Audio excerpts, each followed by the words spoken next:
नमस्कार साथियों, स्वागत है आपका अपने YouTube channel YK online education में। उम्मीद है आप सब लोग स्वस्थ होंगे, मस्त होंगे और आज का जो पेपर है वो आपने बहुत अच्छा किया होगा, ऐसी मेरी उम्मीद है। कनिष्ठ सहायक का ये पेपर है और मेरे पास जो सेट है वो सेट सी है। आप लोग अपने सेट के अनुसार अपने आंसर्स मिलाते रहिए। तो चलिए, हिंदी के जो 25 प्रश्न आपसे पूछे गए थे उनकी हम आज देख लेते हैं क्या क्या उनके आंसर्स हैं। तो आप लोग ज़रूर लगाते रहिए अपने आंसर और मुझे ज़रूर कमेंट करके बताइए कि आपके 25 में से कितने सही हुए हैं। तो चलिए शुरू करते हैं। यदि आपने अभी तक चैनल को सब्सक्राइब नहीं किया है तो ज़रूर कर लीजिए और अपने दोस्तों के साथ शेयर करना बिल्कुल भी ना भूलिए। तो चलिए बढ़ते हैं आगे।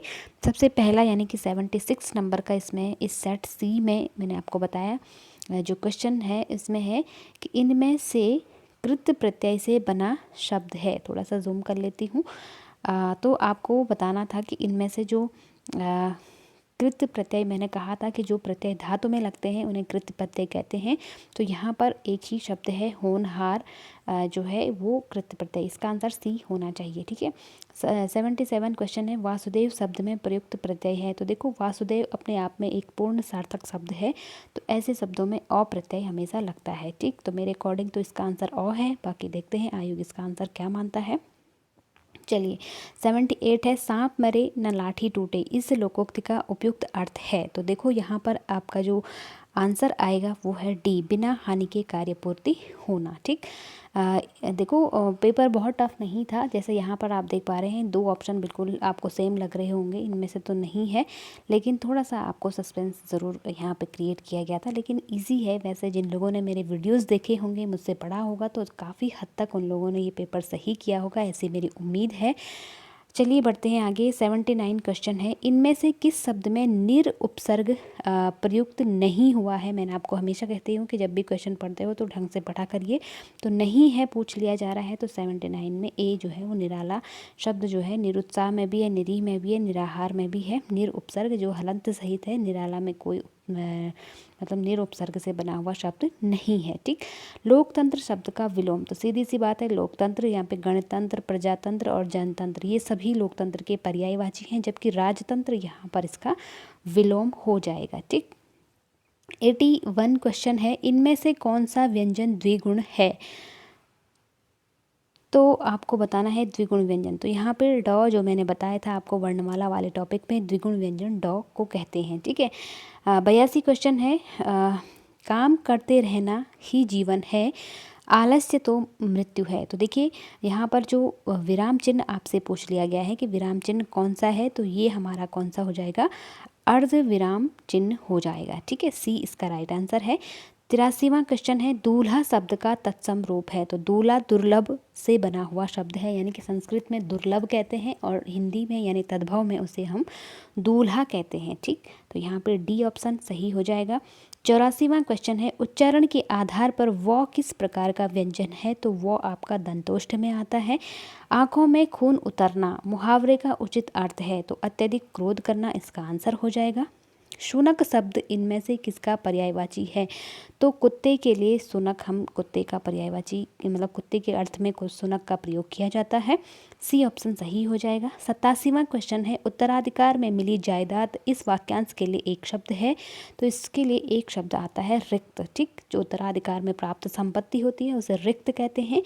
वह जो न करे सो थोड़ा। तो देखो, वाक्य में प्रयुक्त जो तथा सो इनमें से किस सर्वनाम का भेद है। तो देखो, जो और सो यानी कि दो छोटे छोटे वाक्य हैं जिनको जो और सो ने क्या कर दिया है, आपस में जोड़ दिया है, उनका संबंध बता दिया है।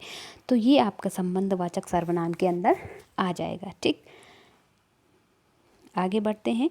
देखो, 89वां क्वेश्चन है हमारा संन्यास शब्द में उपसर्ग है। तो सम उपसर्ग में यानी ए इसका राइट आंसर हो जाएगा। सम उपसर्ग से बना है संन्यास। ठीक, इनमें से विलोम की दृष्टि से गलत शब्द युग्म है। तो देखिए,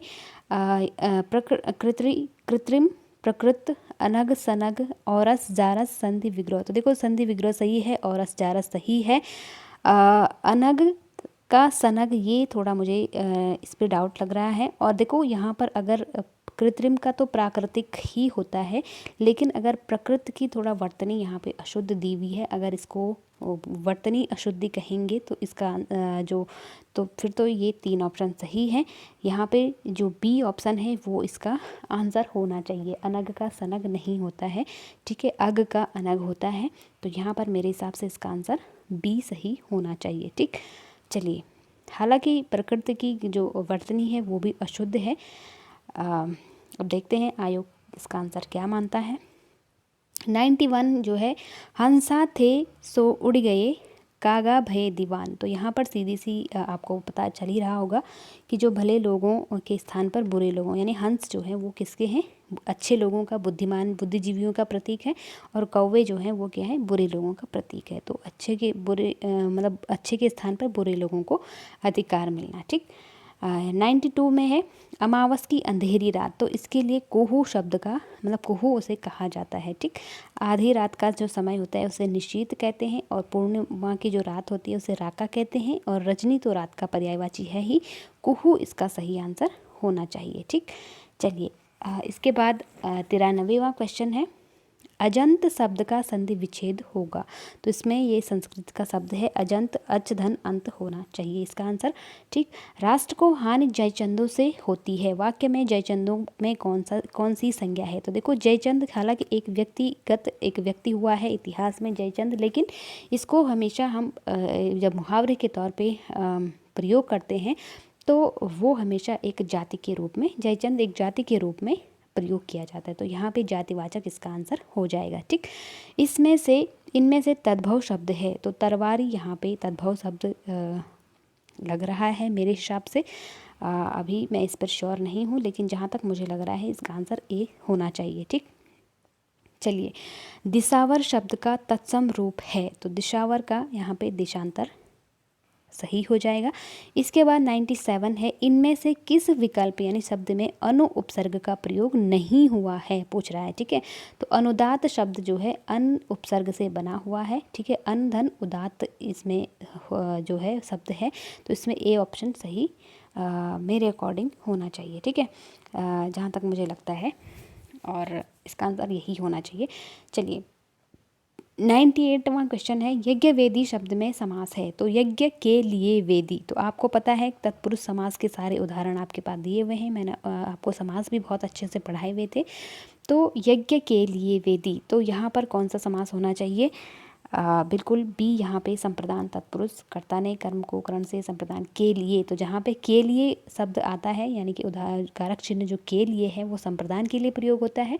तो यज्ञ के लिए वेदी, अगर हम इसका समास विग्रह करके देखें तो यज्ञ के लिए वेदी, तो के लिए आया तो इसका मतलब संप्रदान तत्पुरुष हो जाएगा, ठीक। उम्मीद है आप लोगों ने सही किया होगा।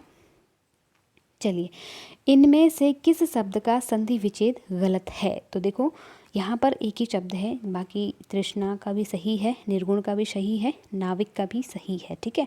यशोदा का संधि विच्छेद, क्योंकि ये विसर्ग संधि का उदाहरण है, ठीक है, तो यशः धन दा होना चाहिए था इसमें, ठीक है, यशः धन दा। तो ये आपका डी वाला इसमें सही हो जाएगा, यानी कि ये गलत संधि विच्छेद इसमें किया गया है, ठीक। लास्ट क्वेश्चन है हमारा, और 25वां कहें या 100वां कहें हिंदी का, इनमें से भ्रमर शब्द का पर्यायवाची शब्द नहीं है। तो देखो, थोड़ा सा आपको वैसे वाले क्वेश्चन ज़्यादा थे जिनमें नहीं है, इस तरह के जो ध्यान से पढ़ने योग्य थे। तो देखो, मिलिंद, पारावत, अली या दुरेब। तो पारावत जो है वो भ्रमर का पर्यायवाची नहीं है, मिलिंद भी है, अली भी है, दुरेब भी है, तो इसका आंसर हो जाएगा बी। तो ये थे आपके हिंदी के 25 प्रश्न जो आप लोगों ने देखे आज, और जिनके मैंने आंसर्स बता दिए, और उम्मीद है आप लोगों ने इसी के अकॉर्डिंग किए होंगे, ऐसे ही आपने आंसर लगाए होंगे। और यदि वीडियो पसंद आए तो लाइक शेयर ज़रूर कीजिएगा, और आपके कितने सही हुए हैं मुझे कमेंट करके ज़रूर बताइएगा। तो मिलते हैं अगली वीडियो में, तब तक के लिए आप अपना और अपनों का ध्यान रखें। नमस्कार।